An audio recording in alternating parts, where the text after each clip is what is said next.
There are people, anorexics, so repulsed by the thought of their food inside them that they cannot bring themselves to eat. In Brahmin Hindu tradition, saliva is so potent a ritual pollutant that a drop of one's own spittle on the lips is a kind of defilement. I remember, for my last book, talking to the public affairs staff who choose what to stream on NASA TV. The cameras are often parked on the comings and goings of mission control. If someone spots a staffer eating lunch at his desk, the camera is quickly repositioned. In a restaurant setting, conviviality distracts us from the biological reality of nutrient intake and oral processing. But a man alone with a sandwich appears as what he is, an organism satisfying a need.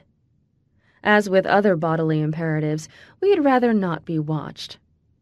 Feeding, and even more so its unsavory correlates, are as much taboos as mating and death. The taboos have worked in my favor.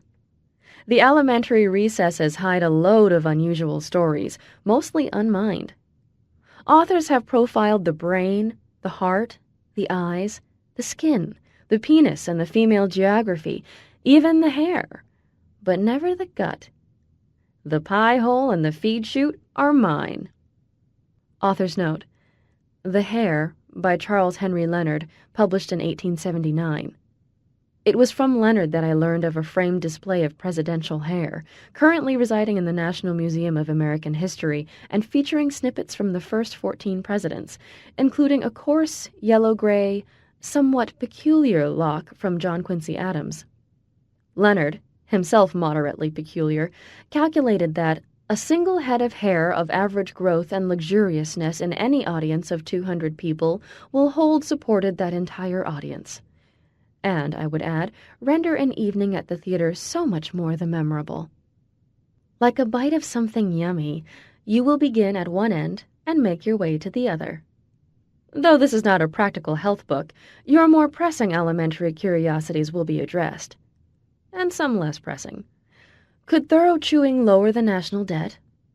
If saliva is full of bacteria, why do animals lick their wounds? Why don't suicide bombers smuggle bombs in their rectums? Why don't stomachs digest themselves? Why is crunchy food so appealing? Can constipation kill you? Did it kill Elvis? You will occasionally not believe me, but my aim is not to disgust.